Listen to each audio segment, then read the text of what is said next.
Hello students, welcome to magnet brains Hindi medium. मैं लाली वर्मा आप सभी विद्यार्थियों का बहुत बहुत स्वागत करती हूँ। साथ ही साथ ये आशा भी करती हूँ कि आप सभी स्वस्थ होंगे और प्रसन्नचित होकर अपने आप का ख्याल रखकर पढ़ाई कर रहे होंगे। हाँ बिल्कुल, आपकी हिंदी की परीक्षा 17 मार्च को है और पूरी तैयारी आपने कर ली होगी। उसी तैयारी को और अधिक आपके लिए मेहनत करवाने के लिए और तैयारी करवाने के लिए मैं लेकर आई हूँ आपकी कक्षा 10वीं हिंदी कोर्स भी पाठ्य पुस्तक स्पर्श का गद्य खंड का पहला पाठ बड़े भाई साहब, लिखा है मुंशी प्रेमचंद जी ने। हम करेंगे सुपर 30 मिनट रिवीजन, जिसमें हम जानेंगे कि प्रेमचंद जी ने बड़े भाई साहब नामक पाठ की रचना किस आधार पर की, क्या उद्देश्य है, क्या बड़े भाई साहब स्वयं प्रेमचंद जी थे या उन्होंने अपने बड़े भाई साहब के बारे में इस पाठ में बताया है। सब कुछ जानेंगे, कहानी के बारे में भी जानेंगे, समझेंगे और जो भी आपके मन में जिज्ञासाएं हों, जो भी आपके मन में प्रश्न हो, आप उनको कमेंट बॉक्स में लिखिएगा, मैं उनके उत्तर दूंगी। तो इस तरह से हम 30 मिनट्स के अंदर ये सब कुछ कंप्लीट करने वाले हैं। मेरे साथ बने रहना। चलो चलते हैं। मैं बता दूं आपको कि प्रश्नों की चर्चा तो हम करेंगे। थोड़ा सा मैं बता देती हूँ कि प्रेमचंद जी मीन्स लेखक और उनके बड़े भाई साहब घर से दूर छात्रावास में रहकर अपना अध्ययन कर रहे थे, अपनी पढ़ाई कर रहे थे। उनके बड़े भाई साहब उनसे 5 वर्ष बड़े थे, लेकिन कक्षा में सिर्फ 3 वर्ष ही आगे थे। संभवतः वो हर कक्षा को 2 बार पढ़ते थे। इसके पीछे लेखक ने बहुत सुंदर सी भाषा शैली का प्रयोग किया है कथा में कि उनको शायद एक बार में ऐसा नहीं लगता होगा कि मेरी पूरी तरह से तैयारी हो, इसलिए वो दूसरी बार भी सेम या एक ही कक्षा में पढ़ते थे। फिर उन्होंने ये भी बताया कि उनके बड़े भाई साहब किस तरह से उन्हें डांट डपट कर हमेशा पढ़ने बिठाते थे कि तुम क्या जानो, पढ़ाई ऐसे नहीं होती है, जब बड़ी कक्षा में आओगे ना तब तुम्हारी अकल ठिकाने आएगी। और जब कक्षा का रिजल्ट आता, परिणाम आता, तो बड़े भाई साहब कक्षा में अनुत्तीर्ण होते और छोटे भाई साहब अर्थात लेखक उत्तीर्ण हो जाते। फिर भी बड़े भाई साहब कहते, यदि छोटी कक्षा में उत्तीर्ण हो गए हो तो अपने आप को ज्यादा बड़ा मत समझना, अक्सर घमंड चूर चूर हो जाता है। तुम जब बड़ी कक्षा में आओगे ना तब समझ में आएगा कि पढ़ाई किस चिड़िया का नाम है। फिर ठीक है, धीरे धीरे चलता गया और एक समय वह भी आया जब लेखक और बड़े भाई साहब समान कक्षा में आ गए। उसके बाद लेखक के बड़े भाई साहब के मन में ग्लानि या कहें कि थोड़ा सा उनको ये महसूस हुआ कि अब मुझे अपने छोटे पर रुतबा नहीं झाड़ना चाहिए, ये तो मुझसे काफ़ी आगे निकल गया है। लेकिन तब तक छोटे भैया अर्थात लेखक को भी ये समझ आ गया था कि बड़े भाई साहब जो भी कहते हैं मेरी भलाई के लिए कहते हैं। जबकि लेखक हमेशा पतंगबाजी, खेल कूद, मैदान में इधर उधर दौड़ना, उसी में लगे रहते थे। थोड़ी देर पढ़ते और उसी में अव्वल आ जाते। तो यहाँ पर कहने का तात्पर्य ये है, यहाँ पर 2 नैतिक मूल्यों को उभार कर लेकर आए हैं लेखक। पहला ये कि हमारे बड़े हमारे अपने भले के लिए बात करते हैं और हमें ये कभी नहीं कहना चाहिए कि आपने क्या किया जो हमें सिखाने चले। उन्होंने यदि कुछ नहीं भी किया या नहीं भी कर पाए तो वे चाहते हैं कि हम तो कर लें, हम तो उनके सपनों को साकार कर लें, जबकि हम में वो कला है, हम में वो पोटेंशियलिटी है जिसके आधार पर या जिसके माध्यम से हम बहुत अच्छा कार्य कर सकते हैं। ठीक है। दूसरा यही कि हम सिर्फ किताबी कीड़ा बनकर ना रह जाएं। ऐसा नहीं है कि हम 24 घंटे किताब के सामने बैठे हैं जैसे कि बड़े भाई साहब और समझ में नहीं आ रहा है कुछ और, माइंड में कुछ और ही चल रहा है, पता नहीं कहाँ कहाँ माइंड या मस्तिष्क घूम रहा है। इसलिए मैं कहती हूँ, मैं भी हमेशा यही कहती हूँ कि 2 घंटे 3 घंटे भी आप प्रतिदिन नियमित रूप से हिंदी अध्ययन करेंगे तो आपको बहुत बहुत बहुत अच्छे से सब कुछ समझ में आएगा, बशर्ते कि हम पूरा ध्यान अच्छे से उसमें एकाग्र करके पढ़ाई करें। ठीक है, चलते हैं प्रश्नों की ओर। कथानायक की रुचि किन कार्यों में थी? जो कथानायक थे, कहानी के हीरो थे, उनकी रुचि किस में थी? पढ़ाई में या खेलकूद में? तो उनकी जो रुचि थी वो पढ़ाई में नहीं थी। खेल कूद, शरारत, यहाँ जाना, पतंगबाजी करना, पतंगों को लूटना, मित्रों के साथ मतलब मौज मस्ती करना, यही उनकी रुचि थी। देखो, कथानायक की रुचि घूमने फिरने, शरारत करने, पतंग उड़ाने और मित्रों के साथ मौज मस्ती करने में थी। ठीक है, समझ में आया ना बेटा? ये याद रखना आप कि उनकी रुचि घूमने फिरने, शरारत करने, पतंग उड़ाने और मित्रों के साथ मौज मस्ती करने में ही थी। मौज मस्ती करने में वो काफ़ी उत्साहित रहते थे। ठीक है, याद रखिएगा। बिल्कुल, बहुत बढ़िया।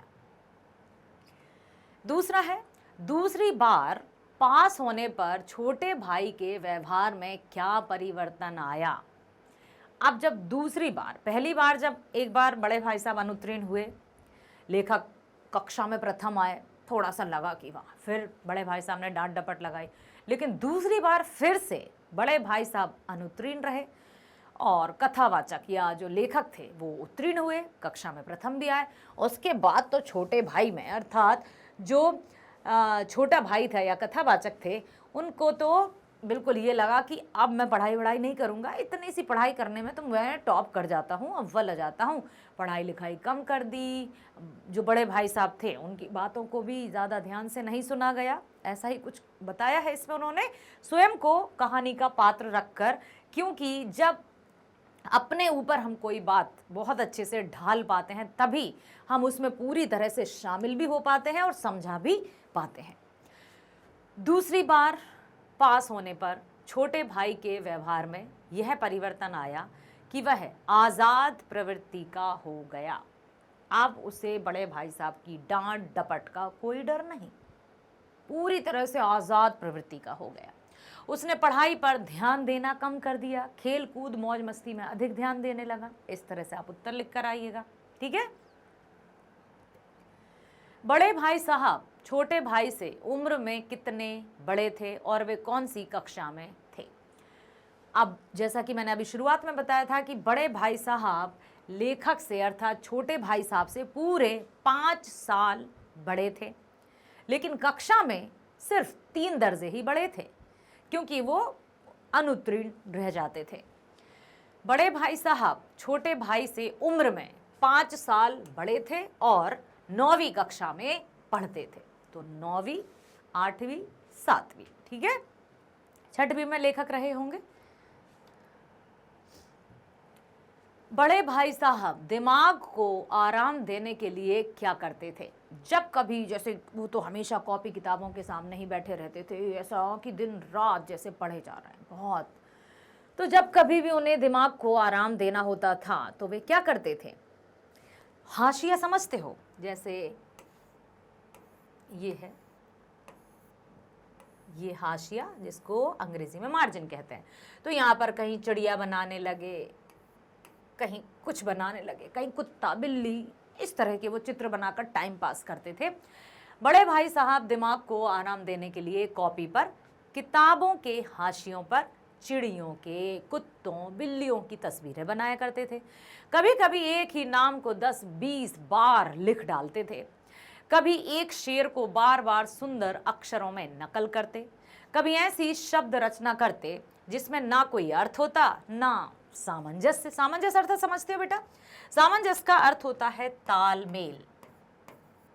सामंजस्य मतलब तालमेल, जिसको कोऑर्डिनेशन भी कहा जाता है अंग्रेजी में।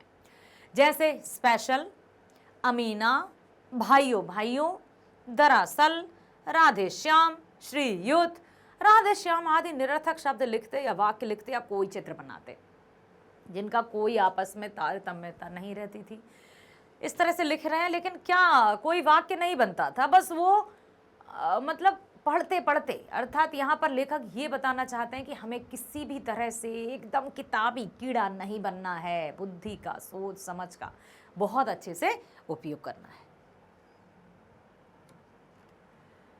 छोटे भाई ने अपनी पढ़ाई का टाइम टेबल बनाते समय क्या क्या सोचा और फिर उसका पालन क्यों नहीं कर पाए।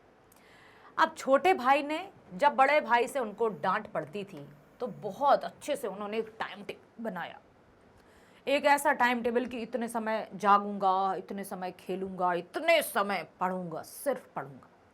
लेकिन क्या छोटे भाई ने जिस तरह का टाइम टेबल बनाया था उसी तरह का टाइम टेबल, वो उसका टाइम टेबल का समय सारणी का पालन कर पाए?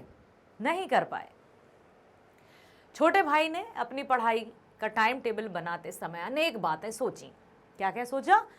उसने सोचा कि वह खूब मन लगाकर पढ़ाई करेगा, बड़े भाई को डांटने का बिल्कुल भी मौका नहीं देगा, क्योंकि बड़े भाई हमेशा डांटते थे। तो उन्होंने कहा कि अब तो मैं बहुत मन लगाकर पढ़ाई करूंगा और बड़े भाई साहब को डांटने का मौका नहीं दूंगा, खेल कूद में अपना समय बर्बाद बिल्कुल नहीं करूं, बड़े भाई को कभी भी शिकायत का मौका नहीं देंगे। ठीक है, सुबह 6 बजे से रात 11 बजे तक, सुबह 6 बजे से रात के 11 बजे तक सभी विषयों को पढ़ने के लिए टाइम टेबल बनाया। किसने बनाया था? छोटे भाई ने। जोश में आकर टाइम टेबल तो बना लिया, परंतु उसका पालन ना कर पाए। क्यों? क्योंकि खुले मैदान की हरियाली, प्रकृति प्रेम, खेल कूद, भाग दौड़ उसे मैदान में खींच ले जाती। फुटबॉल और वॉलीबॉल जैसे खेल उसे आकर्षित कर लेते और चाहकर भी वह टाइम टेबल का पालन नहीं कर पाता था। तो क्या सोचा था छोटे भाई ने कि मैं बहुत मन लगाकर पढ़ाई करूंगा। कब से कब तक? सुबह 6 बजे से रात के 11 बजे तक अच्छे से हर विषय को पढ़ूंगा, हर विषय को दोहराऊंगा, बड़े भाई साहब को कोई शिकायत का मौका नहीं दूंगा। लेकिन बाहर की जो प्रकृति है, उसकी हरियाली, ग्राउंड, फुटबॉल, वॉलीबॉल सब आकर्षित करते और वो अपनी समय सारणी या टाइम टेबल का नहीं कर पाते थे पालन। एक दिन जब गुल्ली डंडा खेलने के बाद छोटा भाई बड़े भाई साहब के सामने पहुंचा तो उसकी क्या प्रतिक्रिया हुई बताओ। जैसे ही एक दिन की याद रखो कि जब गुल्ली डंडा खेलने के बाद छोटे भाई जब बड़े भाई के सामने पहुंचे थे तो बड़े भाई ने क्या कहा? शाबाश, ऐसे ही खेला कर, बहुत अच्छा खेलता है, क्योंकि तू पढ़ाई में भी बहुत अच्छा है, ये कहा था? या बड़े भाई साहब ने अपना रौद्र रूप धारण कर लिया था? हाँ, अरे वाह, याद है आपको? रौद्र रूप धारण कर लिया था। एक दिन जब गुल्ली डंडा खेलने के बाद छोटा भाई बड़े भाई साहब के सामने पहुंचा तो उन्होंने रौद्र रूप धारण कर लिया और पूछा, कहाँ थे? ओ, अब क्या करें? छोटे भाई को खेल कूद का शौक तो था, वह अधिकतर समय खेल में ही बिताता था। एक दिन गुल्ली डंडा के बाद छोटा भाई भोजन के समय हॉस्टल पहुंचा तो बड़े भाई का रौद्र रूप देखकर मानो घबरा गया। बड़े भाई ने आओ देखा ना ताव से लगातार लताड़ना आरंभ कर दिया। उन्होंने छोटे भाई को डांटते हुए कहा कि प्रथम दर्जे में पास होने का उसे घमंड हो गया है। जब बड़े क्लास में आएगा ना, जब बड़ी कक्षा में आएगा तब अकल ठिकाने आएगी। अरे घमंड तो अच्छों का नहीं टिक पाया, तुम्हारा क्या चलेगा? बहुत बड़ी बड़ी बातें सुन डाली और घमंड के कारण तो रावण जैसे भूमंडल के स्वामी का भी नाश हो गया। हम तो फिर भी साधारण इंसान हैं, जरा अपनी अक्ल का ताला खोलो, इतना घमंड अच्छी बात नहीं है। छोटे को सुनाए जा रहे हैं बड़े भाई साहब, ठीक है? तो बहुत अच्छे से आप लिख कर आना ताकि आप अच्छे से कर सको। अगला है, बड़े भाई साहब को अपने मन की इच्छाएं क्यों दबानी पड़ती थीं बताओ। अब इसके माध्यम से ये प्रश्न पूछा गया है कि अक्सर जो घर के बड़े होते हैं वो किस तरह से अपनी सभी इच्छाओं को दबा कर रखते हैं। यदि यहाँ तक बात करें कि यदि कोई 3 साल का बिल्कुल छोटा सा बच्चा है और उसके बाद उसके छोटे भाई या बहन का जन्म हो जाता है तो बेचारा 3 साल से ही बड़ा भैया हो जाता है या बड़ी दीदी हो जाता है और उसको ये सुनने में आता है, तुम बड़े हो ना, तुम्हें ये अच्छा नहीं, शोभा नहीं देता ना, छोटे की ये करो, छोटे के लिए वो करो। बड़ा बन जाता है बेचारा। और बस बड़े भाई साहब के साथ भी यही हुआ कि वो छोटे से ही बड़े बन गए और जो छोटा रहता है वो बड़ा बनकर भी छोटा ही रहता है। बड़े भाई साहब को अपने मन की इच्छाएं इसलिए दबानी पड़ती थीं क्योंकि बड़े भाई छोटे भाई का ध्यान रखना अपना कर्तव्य मानते थे और साथ ही साथ वे छोटे भाई से 5 वर्ष बड़े भी थे, लेकिन बड़े होने के नाते वे उसके लिए मिसाल बनना चाहते थे। बड़े होने के कारण छोटे भाई की देख रेख की पूरी जिम्मेदारी उन पर थी क्योंकि घर से बाहर रहकर वे अध्ययन करते थे, शिक्षा अर्जन करते थे। यदि वे खुद बेराह चलते तो छोटे भाई को गलत राह पर चलने से कैसे रोक सकते थे? ठीक है, तो खेलने का मन होते हुए भी बेचारे अपनी इच्छा दबा लेते थे और पढ़ाई में हमेशा लगे रहते थे ताकि छोटे पर कोई गलत प्रभाव ना पड़े। वे ऐसा कोई काम नहीं करना चाहते थे जिससे छोटे भाई पर बुरा या नकारात्मक प्रभाव पड़े। तो अपनी सारी खेलने की इच्छा उनकी भी होती थी लेकिन नहीं खेलते थे। क्यों? यदि मैं खेलूंगा तो छोटा तो खेलता ही रहेगा, इसलिए वो अपने मन की भावनाओं को, अपनी इच्छाओं को हमेशा दबाए रखते थे। बड़े भाई साहब छोटे भाई को क्या सलाह देते थे और क्यों देते थे? हमेशा वो पढ़ाई करने की सलाह देते थे। क्यों? ताकि वो अच्छा, सभ्य, सम्मानीय और सफल व्यक्ति बन सके। हर माता पिता, हर बड़े भाई बहन यही चाहते हैं कि हमारे बच्चे या हमारे छोटे भाई बहन बहुत नाम रोशन करें। उसे दिन रात पढ़ाई करने की सलाह देते थे, कहते थे तुम दिन रात पढ़ाई करो, पढ़ाई आसान नहीं है, पढ़ाई की नींव मजबूत होगी, जितना अधिक पढ़ोगे उतना अधिक मजबूती के साथ आगे बढ़ोगे। उसे खेल कूद से दूर रहने के लिए कहते थे, क्योंकि इससे समय बर्बाद होता है। कहते थे कि तुम यदि हाँ, एक कहावत थी कि पढ़ोगे लिखोगे तो बनोगे नवाब, खेलोगे कूदोगे तो होगे खराब।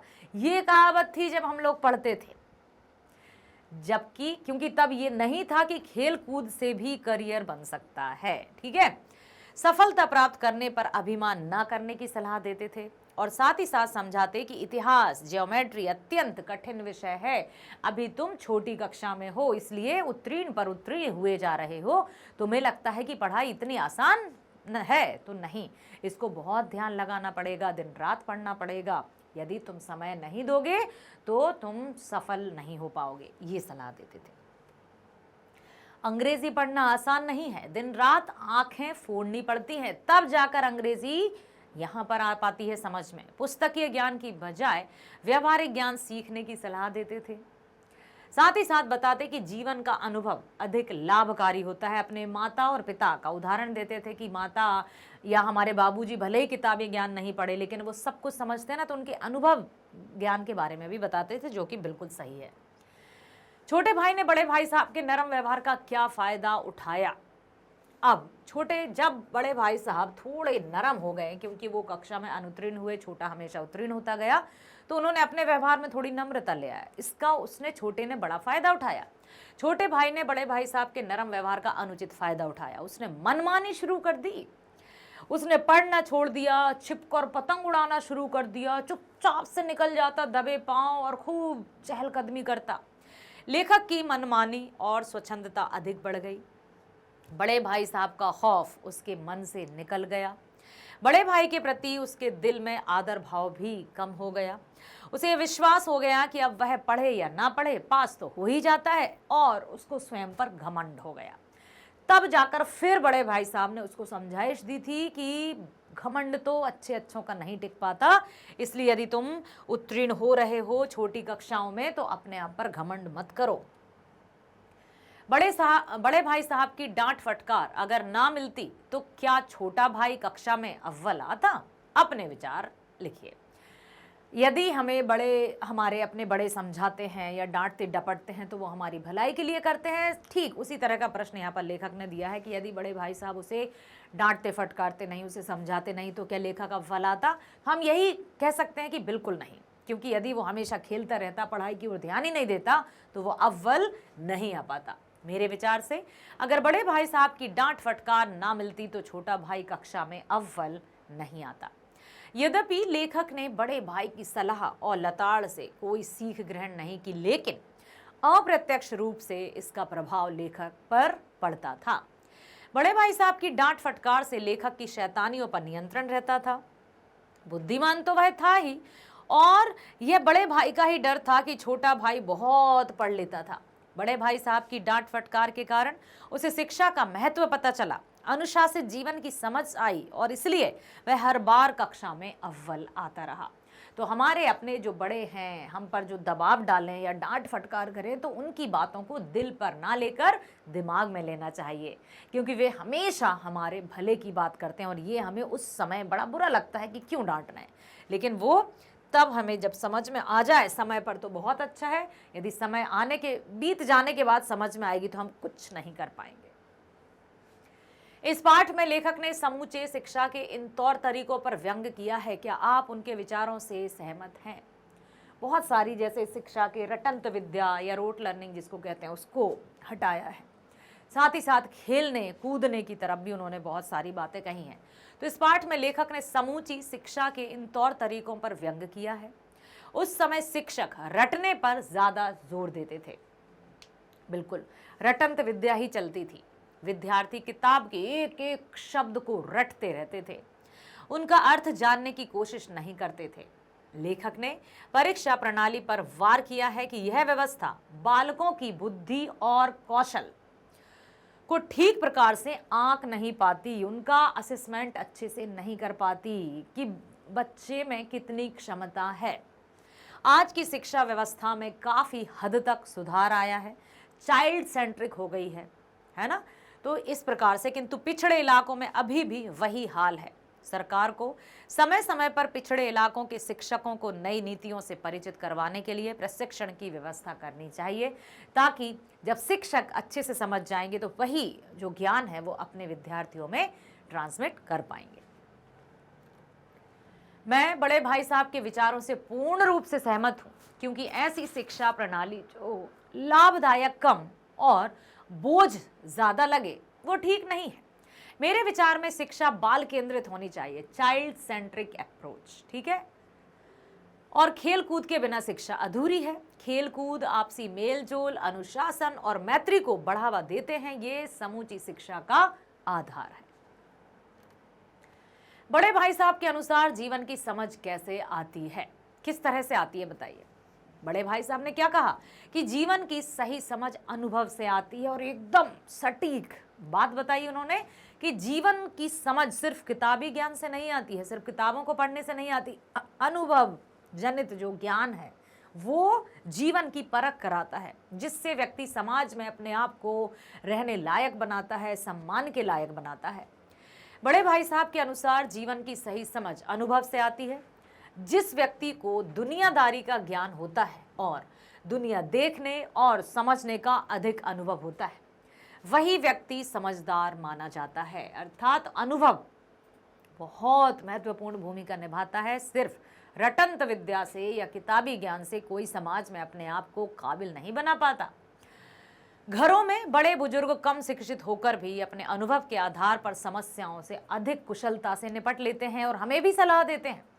यदि हम बात करें अपने दादाजी या परदादाजी की, तो तब शिक्षा का प्रचार प्रसार इतना नहीं था, परंतु उन्होंने बड़े ही बहुत अच्छे से अपनी गृहस्थी को निभाया, सबको एक सूत्र में बांधे रखा। खेती, किसानी, लेन देन, ये सब कुछ उन्होंने अच्छे से किया।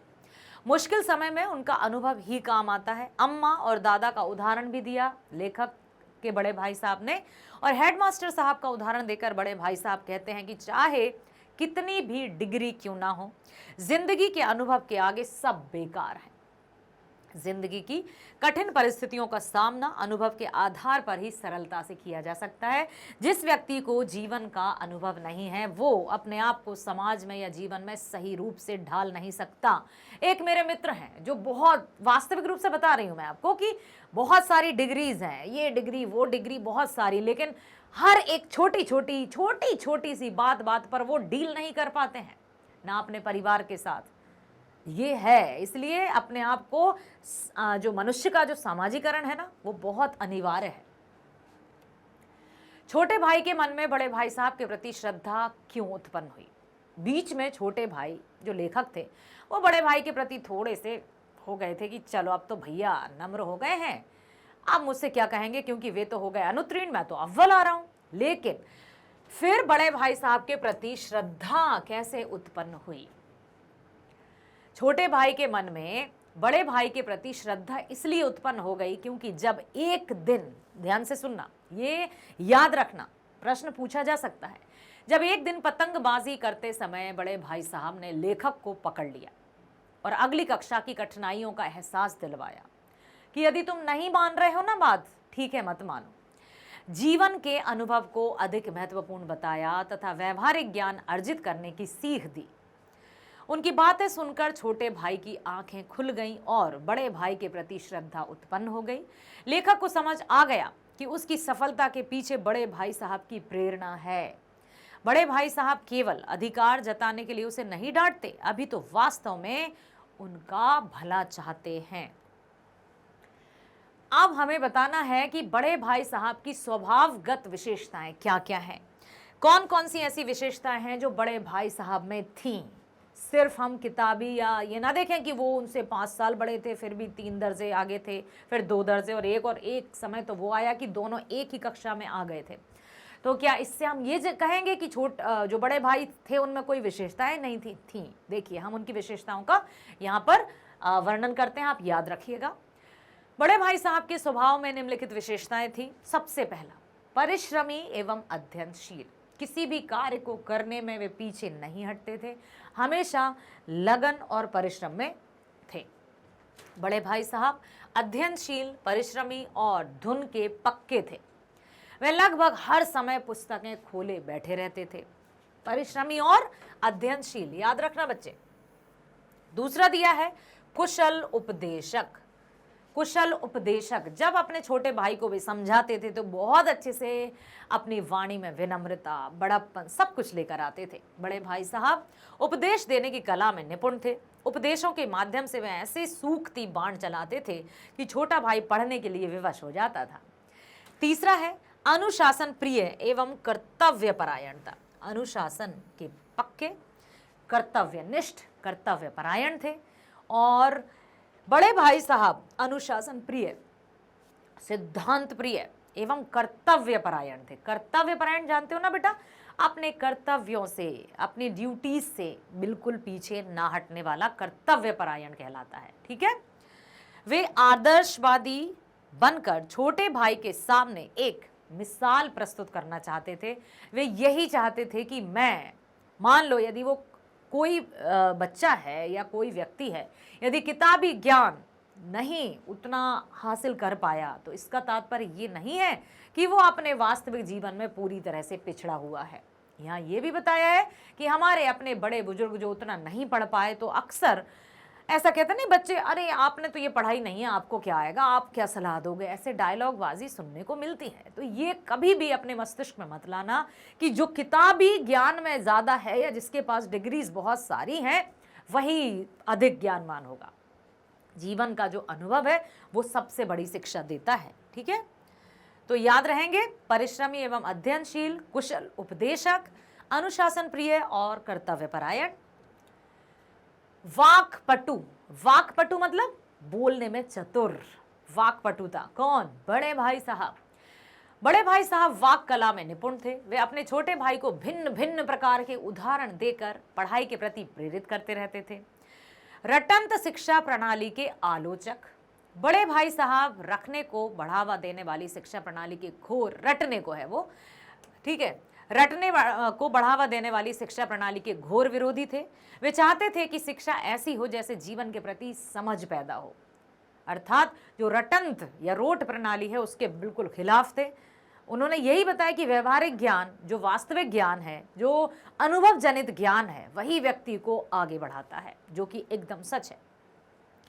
अनुभवी एवं बड़ों का सम्मान करने वाले, वो इतने चतुर थे, इतने वाक्पटु थे, बोलने में चतुर थे कि वो जब भी अपने छोटे भाई को समझाते थे तो उदाहरण के माध्यम से समझाते थे। अनुभवी एवं बड़ों का सम्मान करने वाले, बड़े भाई साहब बड़ों का आदर करते थे और उनके अनुभव को सम्मान देते थे। वे अपने अनुभव के आधार पर छोटे भाई को समझाते रहते थे। और जब भी वो कहते थे ना कि ऐसा मत समझना कि तुम 2 दर्जे यदि अव्वल आ गए या क्लास में अव्वल आ गए तो तुम ये मत सोचना कि अब मैं तो सब कुछ कर सकता हूँ। ये छोटी छोटी कक्षाओं की पढ़ाई उतनी कठिन नहीं होती। जब बड़ी कक्षा में आओगे तो ज्योमेट्री ये पढ़ोगे वो पढ़ोगे तब समझ में आएगा। और घमंड तो तुम ना करना, क्योंकि घमंड तो राजा रावण का भी नहीं टिक पाया था। फिर वो अपने बाबूजी और माताजी का उदाहरण देते थे कि उन्होंने अपने जीवन में कितनी कठिनाइयों का सामना किया है। उनके अनुभव के बारे में भी प्रेरणा देते रहते थे। तो ये याद रखना, ठीक है। निम्नलिखित का आशय स्पष्ट कीजिए। इम्तिहान पास कर लेना कोई चीज नहीं, असली चीज है बुद्धि का विकास। आशय स्पष्ट कीजिए, ठीक है। तो यहाँ पर है, प्रस्तुत पंक्ति के माध्यम से लेखक ने किताबी ज्ञान की बजाय बुद्धि के विकास को अधिक महत्व दिया है। कक्षा में अव्वल आने पर छोटे भाई को अभिमान हो जाता है और वह अपनी स्वतंत्रता का प्रदर्शन अपने आचरण में करने लगता है। यह देख बड़े भाई साहब उनके अभिमान को लक्ष्य करके कहते हैं कि कक्षा में यदि प्रथम तुम आ गए हो तो अपनी घमंड मत करना, क्योंकि सफलता से बड़ी चीज है बुद्धि का विकास, समझ तथा अनुभव। मैं तुम अभी भी छोटे से, इस मामले में मेरी बुद्धि तुमसे अधिक विकसित है, इसलिए मेरी बात को समझो। अब है, फिर भी जैसे मौत और विपत्ति के बीच भी आदमी मोह और माया के बंधन में जकड़ा रहता है, मैं फटकार और घुड़कियां खाकर भी खेल कूद का तिरस्कार ना कर सकता था। आशय स्पष्ट कीजिए बेटा, आशय स्पष्ट कीजिए, अवश्य पूछा जाता है परीक्षाओं में, तो इन पर बहुत ध्यान दीजिए। किसी भी पाठ की पंक्तियां या कोई भी कविता की पंक्तियां आपके समक्ष आएंगी और पूछा जाएगा आशय स्पष्ट कीजिए, तो जब आपको ये पता होना चाहिए कि ये पंक्तियां किस पाठ से ली गई हैं, तो बड़े भाई साहब से ली गई हैं यहाँ, तो ठीक है। तो फिर भी जैसे मौत और विपत्ति के बीच भी आदमी मोह और माया के बंधन में जकड़ा रहता है, मैं फटकार और घुड़कियां खाकर भी खेल कूद का तिरस्कार ना कर सकता था। तो इन पंक्तियों के माध्यम से लेखक कहते हैं कि चाहे कितनी भी विपत्ति क्यों ना आ जाए और मौत जैसा सत्य भी सामने क्यों ना हो, फिर भी इंसान सांसारिक मोह माया से नहीं छूटता। वह सांसारिक विषय वासनाओं और लालच के आकर्षण में जकड़ा रहता है। उसी प्रकार लेखक भी खेल कूद, उछल कूद, मौज मस्ती के आकर्षण और लालच से बाहर नहीं आ पाता था। वह बड़े भाई की डांट फटकार सहन कर लेता था, परंतु सैर सपाटा खेल कूद कभी नहीं छोड़ता था। ठीक है। बुनियाद ही पुख्ता ना हो तो मकान पायदार कैसे बने? आशय स्पष्ट कीजिए। जब नींव ही मजबूत नहीं होगी तो पूरी इमारत कैसे खड़ी होगी? बेस ही मजबूत नहीं होगा तो आगे का कार्य कैसा होगा? जब जड़ें मजबूत नहीं होगी तो वृक्ष कैसे खड़ा रह सकता है? तो बुनियाद ही पुख्ता ना हो तो मकान पायदार कैसे बने? इस पंक्ति के माध्यम से नींव की मजबूती पर प्रकाश डाला गया है। जिस प्रकार किसी मकान को टिकाऊ और मजबूत बनाने के लिए उसकी नींव को ठोस और गहरा बनाया जाता है, उसी प्रकार जीवन रूपी भवन की नींव को मजबूत बनाने के लिए शिक्षा रूपी नींव की मजबूती होना चाहिए। जब हमें अपने जीवन में मजबूती हासिल करनी है तो हमें शिक्षा रूपी नींव को बहुत मजबूत करना होगा। यदि पढ़ाई का आरंभिक आधार ही ठोस नहीं होगा तो मनुष्य आगे चलकर कुछ भी नहीं कर पाएगा। जो बचपन में मेहनत से अध्ययन करता है उसी की बुद्धि का पूर्ण विकास होता है। वास्तव में यह भाई साहब की पढ़ाई पर व्यंग्य किया गया है। ठीक है। आंखें आसमान की ओर थी और मन उस आकाशगामी पतंग की ओर जो मंद गति से झूमता पतन की ओर चला आ रहा था। मानो कोई आत्मा स्वर्ग से निकल विरक्त मन से नए संस्कार ग्रहण कर रही है। इन पंक्तियों से